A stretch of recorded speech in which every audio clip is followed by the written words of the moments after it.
The Out of Bounds Show podcast is brought to you by Boar's Head, premium meats, cheeses, and hummus. Boar's Head, compromise elsewhere.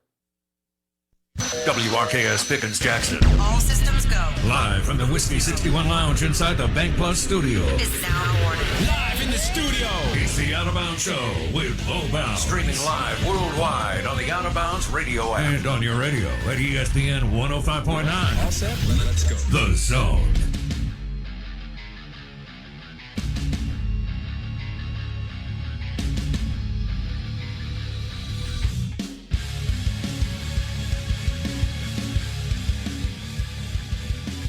Oh, no. That was funny. That was funny. Good morning. Welcome in. Good morning. Welcome in on a Monday. Out of Bounds, 105.9 The Zone, ESPN. Good weekend of football.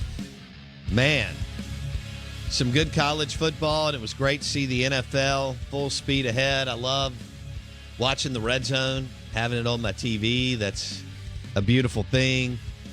Just about everybody won in the state. Mississippi State, Ole Miss, Southern Miss, Jackson State, Delta State. Yeah, it was Alcorn State. It was like a big weekend for the state of Mississippi. And then Houdat won. Man, Sean Payton's a freak. Blake is starting to understand that I was right about Dak Prescott needing to play for Sean Payton. I mean, is he a wizard and a freak or what? The show is powered by the Golden Moon Casino Sportsbook and award-winning Dancing Rabbit Golf Club. Hit dancingrabbitgolf.com. Great time of year. Play golf as the temperatures get a little bit better, cooler. It was a lot better in Starkville, I know that, than the weekend before. It was, good grief, it was a scorcher. And, Saturday was nice. A little overcast. I know it was nice in Starkville and Oxford. That was Ole Miss's first home game. And, scrimmage. But it was a W. Ole Miss had a glorified scrimmage on Saturday, and they played everybody. I think they were getting people out of the stands at some point in the fourth quarter. So that worked out for them. And then, of course, we talked all week. The game of the week was North Carolina and Mississippi State, and MSU comes away with a big win. Not many people thought that MSU would, could put it together after a week where they allowed Louisiana Tech to go on a 34-0 run during the game. That's hard to do. And they played great. So we'll jump into that. A couple of different ways you can get in touch with us. Farm Bureau Insurance call-in line, 601-707-3750. Twitter handle @BowBounds. And the text line for you is always 601-885-3776. Manage your land with a John Deere tractor from agup.com and Mississippi Ag. We'll start in Starkville. We're streaming live on the Out of Bounds radio app. Want to welcome you in. We've got two good guests today. Tell you more about that in just a second. But MSU needed a win. They had to have that win, and it was an important, critical game early in the season against a Power 5 team that had looked that people thought was, or maybe still be, a pretty good football team with their offensive line and their two running backs. And Mississippi State allowed 32 yards rushing and got it kicked off with Tulu taking it back. It's crazy that Mullen never, as great a job as he didn't really have many of those players. And really, you wonder why in the Southeastern Conference you don't have like a half a dozen of those guys on your roster. There are teams, including another one in this state, that have had that type player who can scoot and very athletic and has some super top-end speed left and right. But, man, he showed some wiggle and some speed, and he did a great job on the opening kickoff for Mississippi State. And then their defense was lights out. I mean, they played great throughout the game. Offense is still They're just not there yet, as Leach talked about during the post game, and we'll drop a little bit of that in the SEC Insider Hit.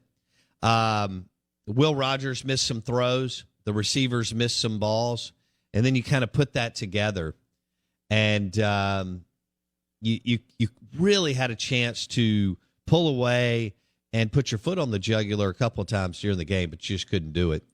So, but the defense, the Mississippi State defense played great. North Carolina State was not going to adjust. We talked about their numbers going from to the left side of the ball. That's all they did the whole game. And that's what they were going to do, and MSU, Zach Arnett did a super job, and I thought Emerson and Forbes, their two corners, were phenomenal at tackling throughout the evening, and they had some other guys step up, and you got a good win against a Power 5 program that throughout the week, people, Tom Luganville was like, I don't see him winning, and I don't think it'll be close.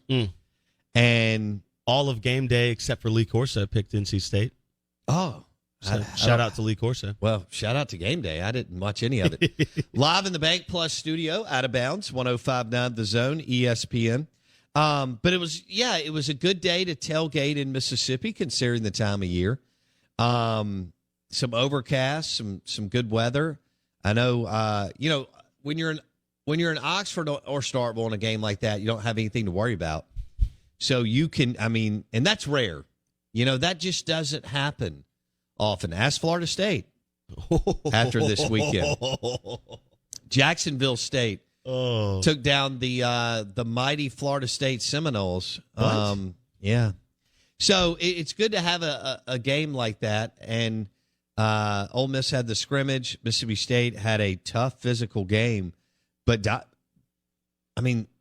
they dictated throughout the evening because their defense, the one special teams play, which gave them the momentum because they didn't start off hot or fast on offense. And then the defense was really, really good. So Zach Arnett making his money. You still don't have anybody that's like, again, Chris Jones, Fletcher Cox. You don't have an edge rusher, which is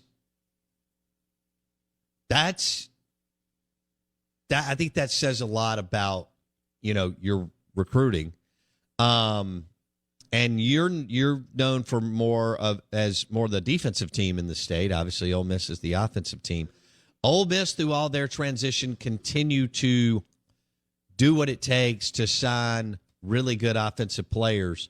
Mississippi State has good defensive players, but man, when you don't have anybody coming off the edge and really messing with the quarterback, this day and age, that's a little bit of a problem, right? Now, you did get some pressure, right? And you thought you were going to make a big play in the backfield in the pocket couple of times.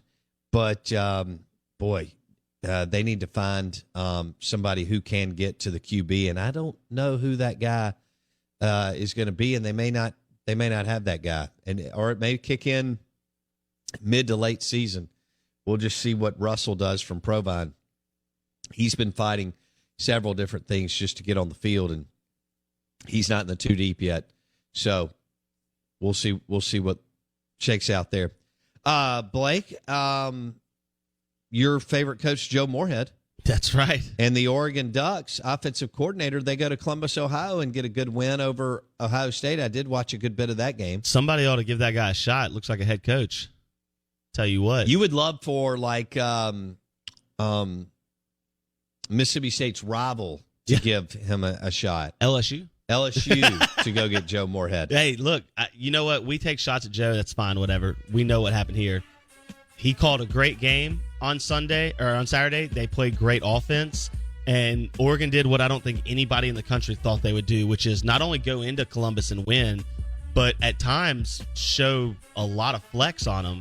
I thought they scored in the red zone on some really good play calls. Yes. But, bottom line is Joe's a good offensive coordinator. He called up some schematic play, like you said, that were wide open against a team in Ohio State that's known to have a fast physical defense. Although we talked about them as a defense going into the year, they took a step back. Yeah, nothing like they have been with Joey Bosa and others the last few years.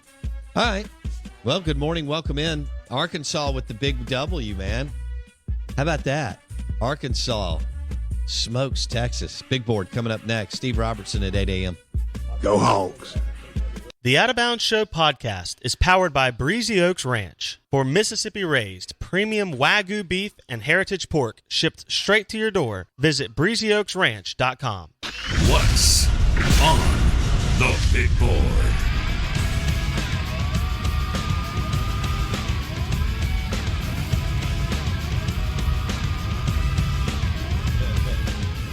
All right, good morning. Welcome in.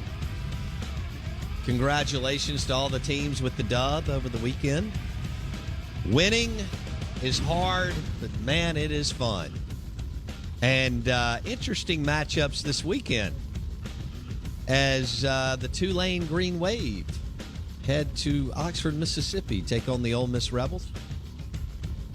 And Tulane played a pretty darn good game against Oklahoma a couple weeks ago. And MSU goes to Memphis in the Liberty Bowl. God, that place is an absolute dump. Well, anyway. Blake, you going to make it up to Memphis? No. Okay. Out of Bounds, 105.9 The Zone, ESPN. The show is brought to you by the Golden Moon Casino Sportsbook. We're also presented by Mississippi Sports Medicine and Orthopedic Center. Want to welcome you in, say good morning. Fun weekend. College football and the NFL. The Saints play in Jacksonville, Florida because of Hurricane Ida, and they blow out Blake's Green Bay Packers. That was a game where I wanted both teams to lose. Oh, man. Well, Sean Payton's so good. What a way to get started post Drew Brees. Jameis Winston looked good. Everybody looked good for the Saints. So they were prepared and ready. And Green Bay, Blake, for whatever reason, was not. Looked like a team whose QB was busy doing other stuff all offseason. Wow. Like Jeopardy, stuff like that. Still arguably the most talented QB in the world. What is an embarrassment? The Green Bay Packers. NFL Chuck, I was texting with NFL Chuck yesterday, and the Browns came close. And the Kansas City Chiefs are just awesome. Patrick Mahomes and Chris Jones came up big in the fourth quarter. Chris Jones was a disruptor. And Mahomes just, makes plays from any arm angle, right? It's incredible. How about the Arkansas Razorbacks? Crazy. They I think people are going a little overboard, but that was a great win for a program that has been just out in no man's land since Bobby Petrino got caught on the motorcycle. It's just been, an absolute kind of dumpster fire roller coaster, right? We've all been. I mean, when you follow a team and they continue to throw up all over themselves, you're just like, stop.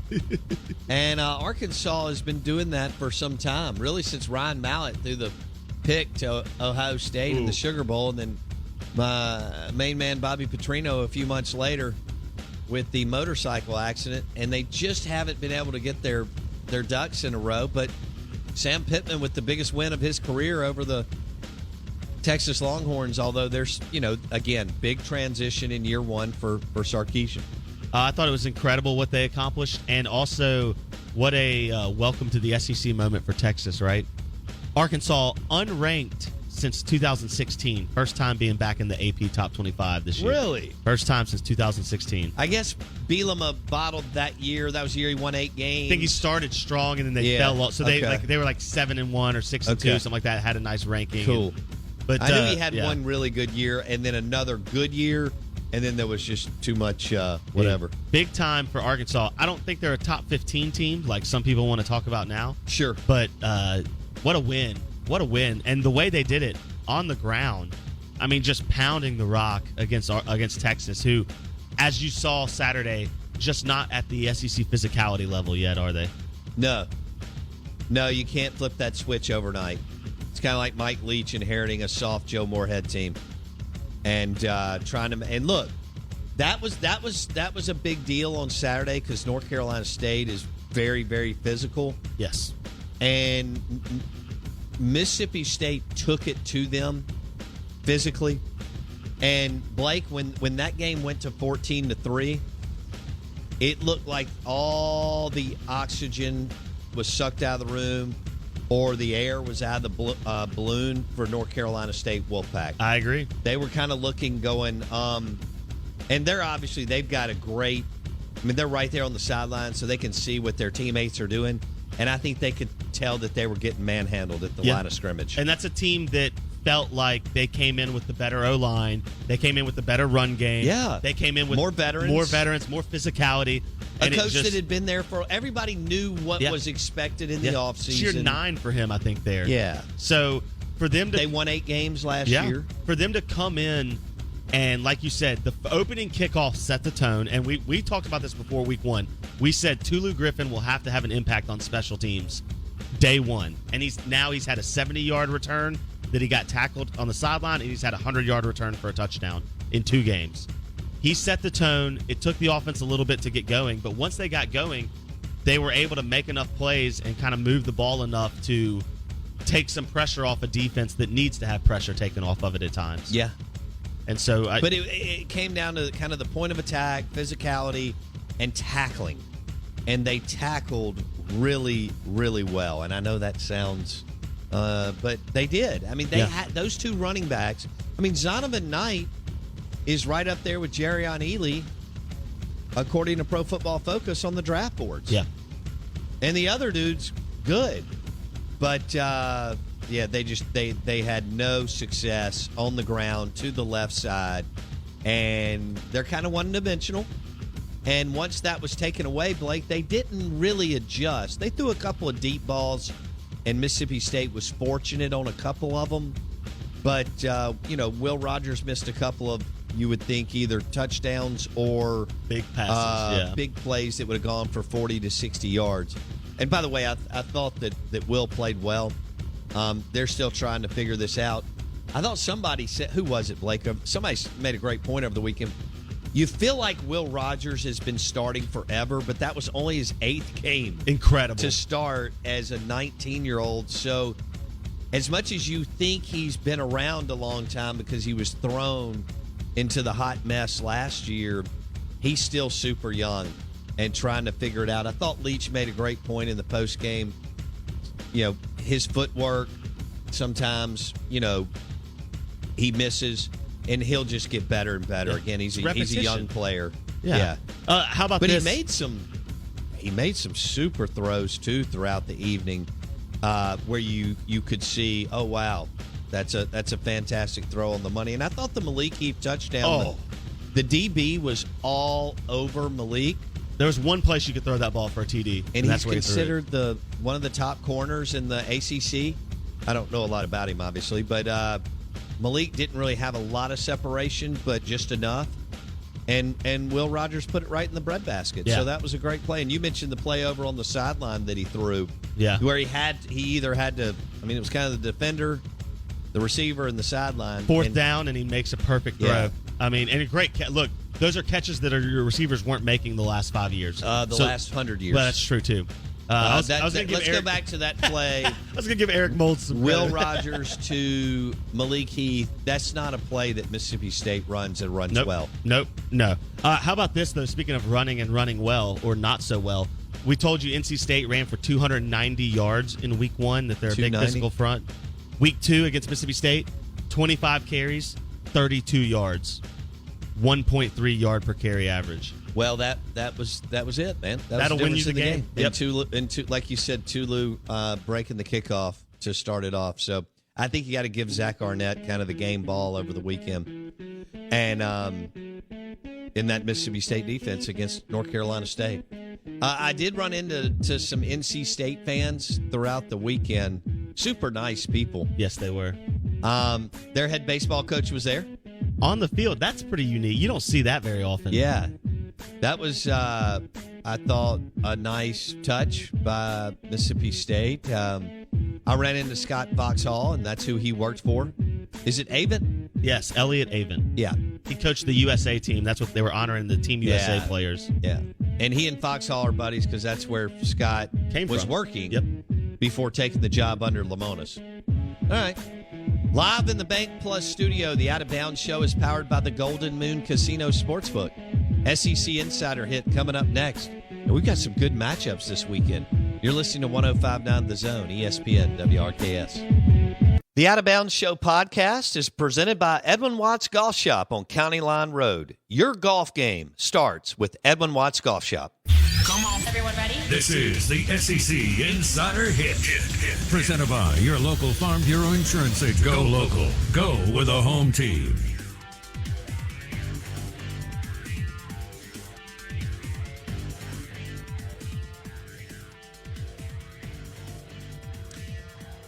Good morning. Welcome in.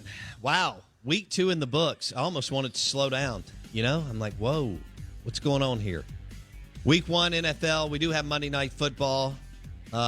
Blake is a degenerate gambler, so he'll be gambling on that. Triple up, catch up. Live in the Bank Plus studio, SEC Insider Hit this morning. It's brought to you by our friends at Farm Bureau Insurance. Bundle your auto and home and save with your local Farm Bureau Insurance agent. Hit favorites.com, F-A-V-E. Favorites.com, get a quote in 4 minutes or less, and save some money for the family. Blake Mania with me. I'm your host, Bo Bounds. This is 105.9 The Zone, ESPN. We'll go Steve Robertson at 8 a.m. and Tom Luganbill at 8:30. So a lot to get to this morning. I know you're excited. Pretty much everybody won in the state over the weekend, which is always good.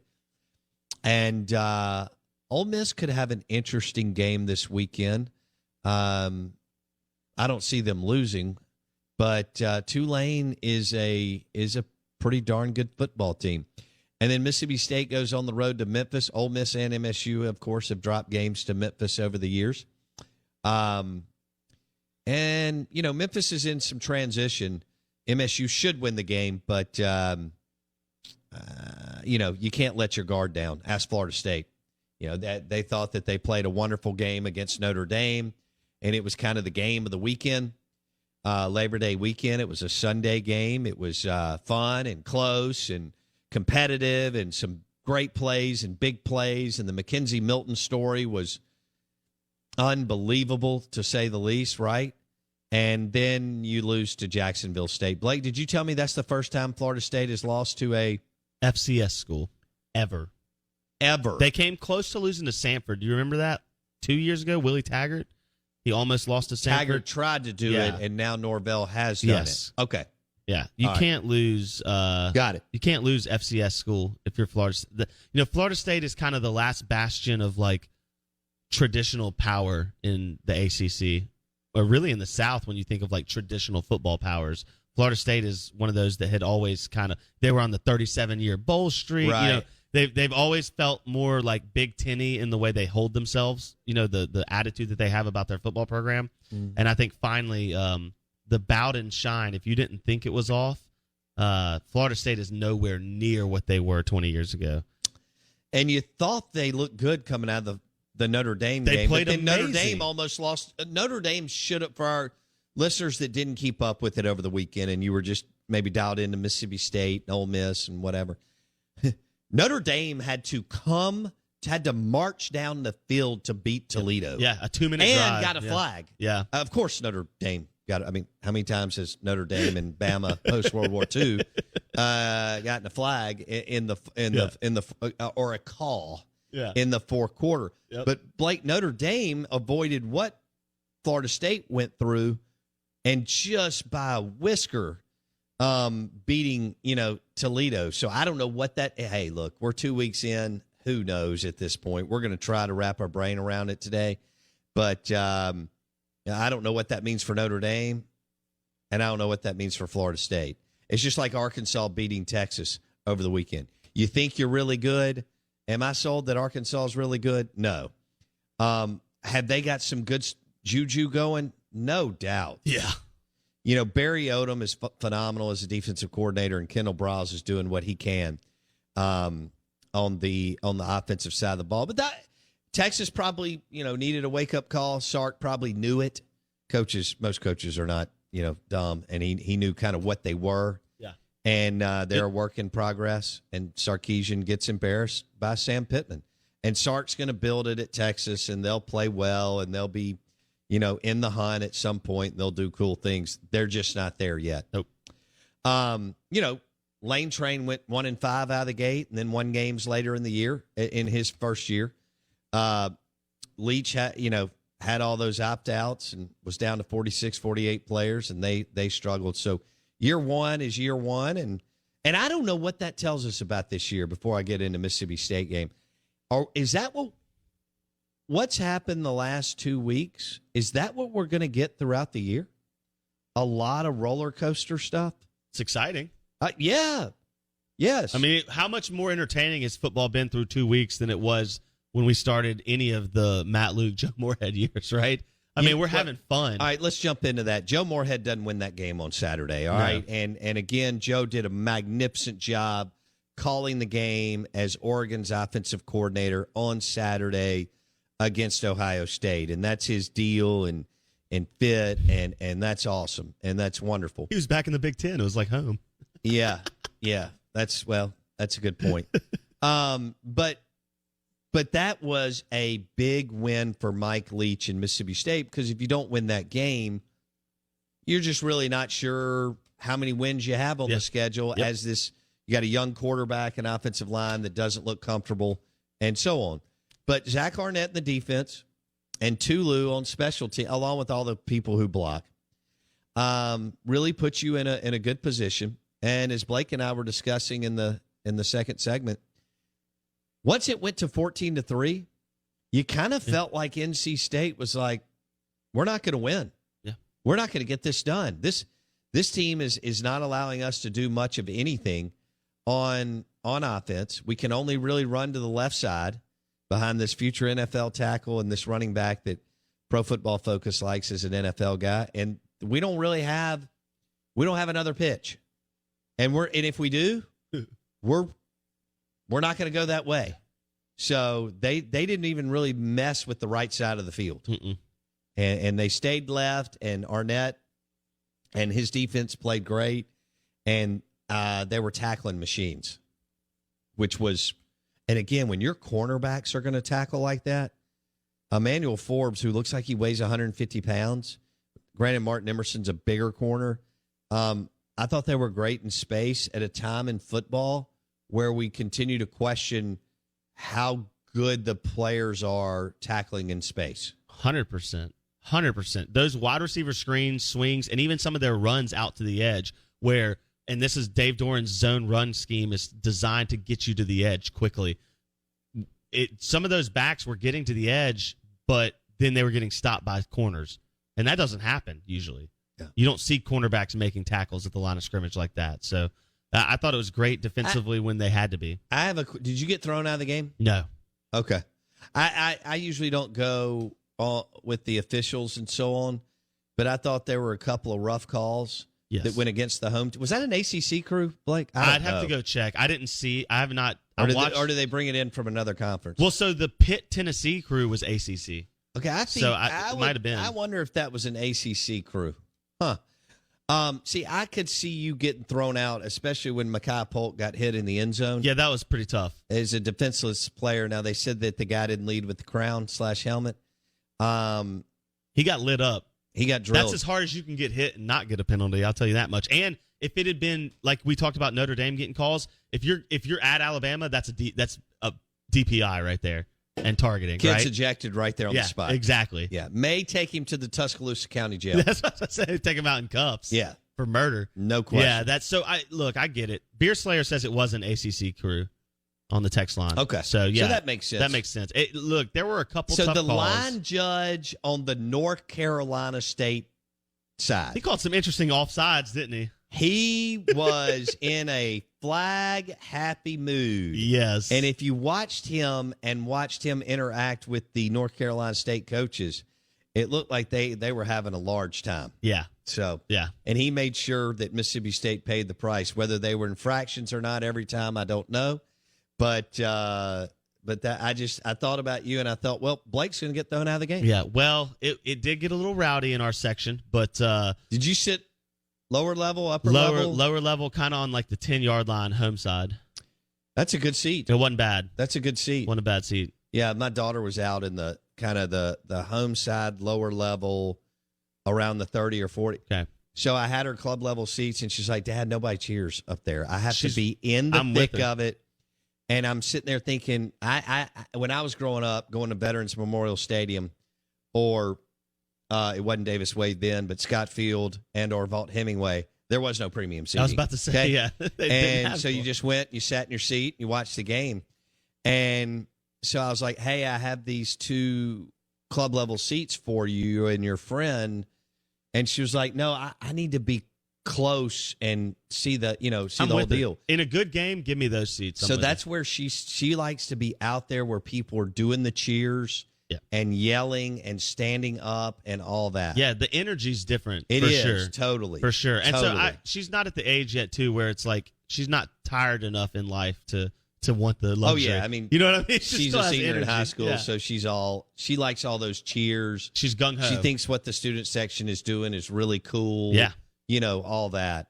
And hey, I was impressed in Starkville and Oxford, Blake, with the students coming out and getting loud. Well, I've been and I told know students Ole don't Miss come to was a games. scrimmage. Yeah. But that's good to see because you're only there so long. Yep. And it's so much fun to be in a student section when you're, on game day, especially in football and basketball, because that's the time where you're with your buddies and you're high-fiving. And Yes. everybody's having a good time and so on. So, and I expect, Ole Miss this weekend, this is going to be a better game.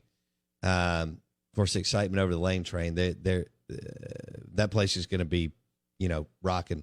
So This is a true show-out game, too, because it's a competent opponent, right, but not one that you should lose to. no, They they're opened a as- 14-point favorite. That's what I was about to say. It's up to 15 now already. It's already Already? jumped. Yeah. State is a 3-point favorite on the road to Memphis. Ooh, what do you do with that line? I don't know. State should win, but there's probably no value in betting that game, right? Wowzers. Okay. Unless you're taking Memphis for the upset, I don't see any value. Yeah. So I don't know. think I'd run from that. I probably would too. Probably stay as far. Mike Leach may be thinking he wants to stay as far away from Memphis also. As talented as Mike Leach is, he lost like 4 non-conference games at Washington State. Now, granted, some of them were early. He went 3-9, winning season 3-9, and then he started ripping off winning seasons left and right. What did you tell me about his career?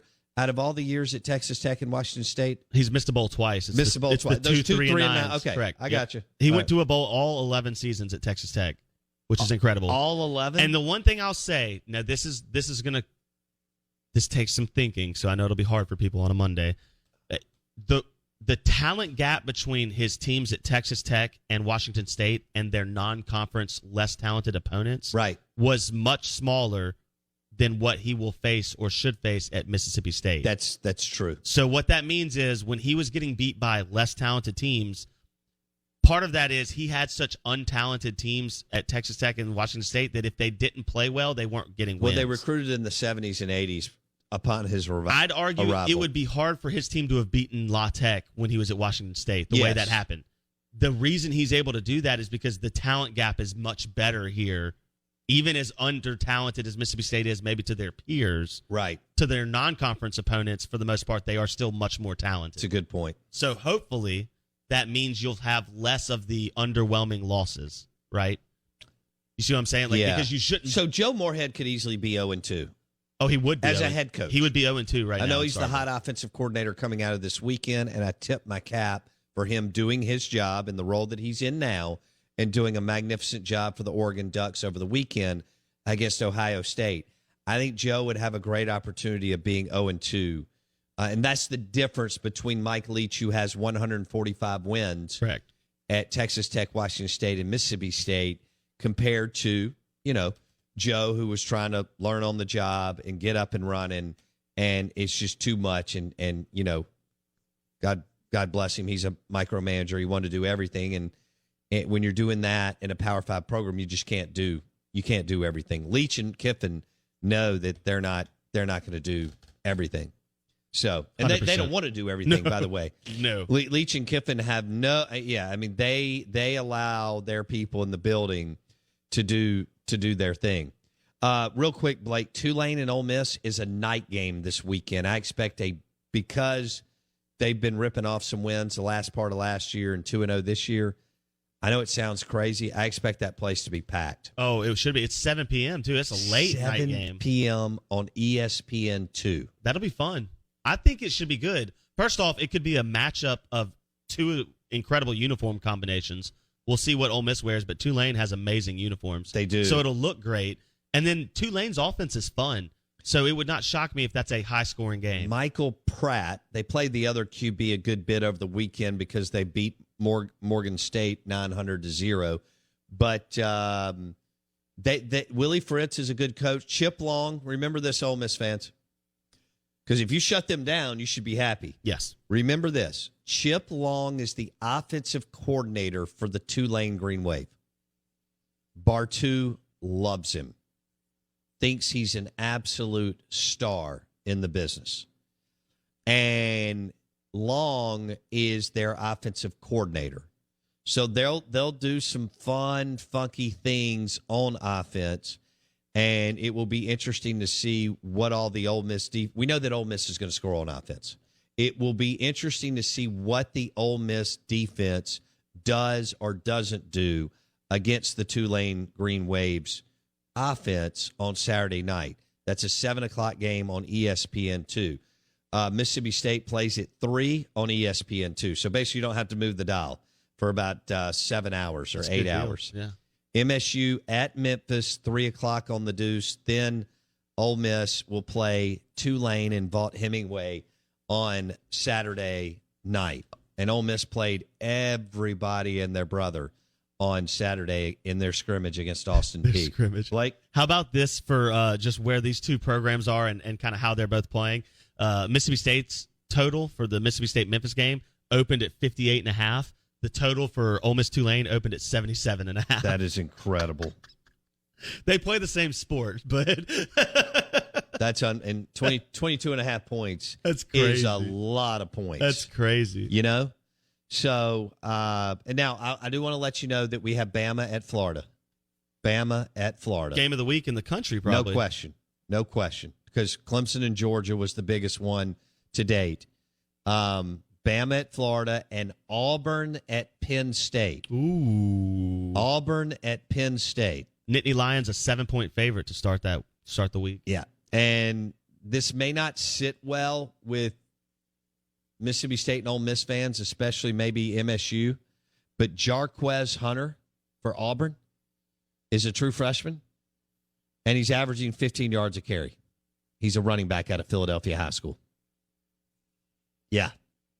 After you signed Tulu, you didn't follow it up with another skill player coming out of that school.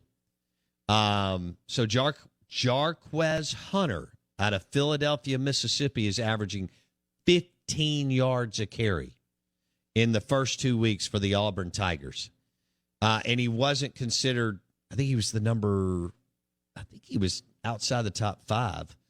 But I'll have to go back and look at the 247 Sports rankings.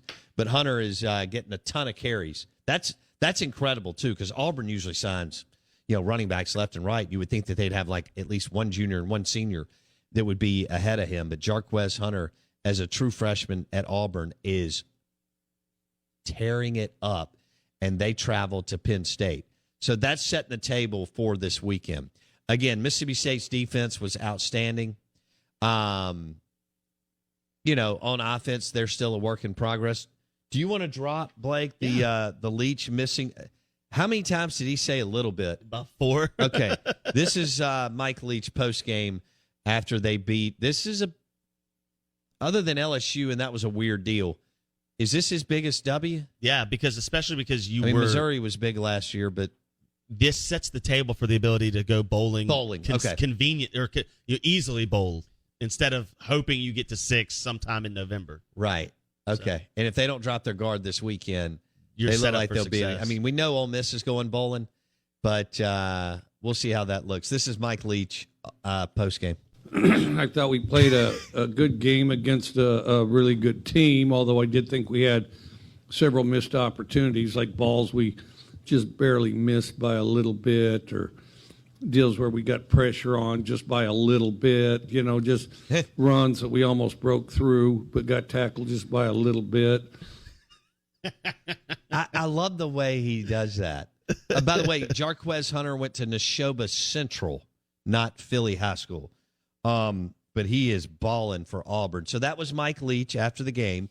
And then he talked about their consistency at the end of the game. And this is where this is still just a young team that's just trying to figure out their way. We were more consistent tonight. We're not there yet. At the end, which a lot of teams get sloppy at the end. I don't really want to be one of those teams, but, we didn't do anything on offense on a drive that we could have finished the game. And then we gave up the big explosive on a drive defensively that could have finished the game. And then, the hands team was awful. But, this is a really good football team. And they're going to beat a lot of people, NC State is. And so I was proud of our guys taking the step from last week to this week. That was Mike Leach postgame. Isn't that the biggest point? And that's what they say. You hear this from coaches. Week 1 to week 2 is where you see if your team will grow or digress, right? I'm not sure how much that has been the saying that's since what I've been says. a kid. Exactly. Not sure how much I really, over the years of doing this show, I don't know how much I buy into that, but I know where you're going. Go ahead. But I just think it's important for a team that is trying to figure out who it's going to be in the passing world. I think watching them come back in the fourth quarter last week I know they started slow, but when they needed a drive at the end of the half because NC State gets the ball to start, they go down and they score a touchdown, right? They pass the ball. They get a nice pass to Malik Heath. They score a touchdown. I think you saw steps defensively. You saw steps in the right direction. That's got to make you feel at least positive for the second year of the Mike Leach era, that there is growth moving forward. And it's on the field. Well, they're getting tougher. Yeah. They should have been beat by La Tech, and everybody picked NC State, most everybody. And they won. They're 2-0, like you said. They're 4 games from bowl eligibility. And there's more than 4 winnable games on their schedule. Yeah. And like we said, we know Ole Miss is going bowling, and we know that Ole Miss has an opportunity to throw up a big number this year. And boy, do that. I mean, after watching this path, you have to take advantage of your windows of opportunity. And the just massive transition of college football, of the COVID, and we fire coaches every 24 to 36 months in the league, and you've got a great quarterback and a dynamic system. I mean, if there was ever a year to take advantage of it, it's this year. Tennessee looking a lot more beatable too after this weekend. I mean, Pitt beat Tennessee. A&M struggled at Colorado, who, A&M out-recruits them by 55 spots. I mean, goodness gracious. So, and we don't know what Auburn is yet. We'll see. They're going to Penn State this weekend. So Ole Miss is sitting there thinking, is every game winnable? Or is every game but the game in a couple of weeks at T-Town? They'll play Tulane this weekend, take a week off, and then they're going to play the Alabama Crimson Tide in Tuscaloosa. Now, Ole Miss fans are listening to the show thinking that's winnable, but if there is a game that isn't, it's that one. Other than that, tell me one that's not winnable. I'm not sure. Sure you have one. The Out of Bounds Show is brought to you by Farm Bureau Insurance. Bundle your auto and home and save with your local Farm Bureau Insurance agent. Steve Robertson coming up next on the Modelo Guest Line.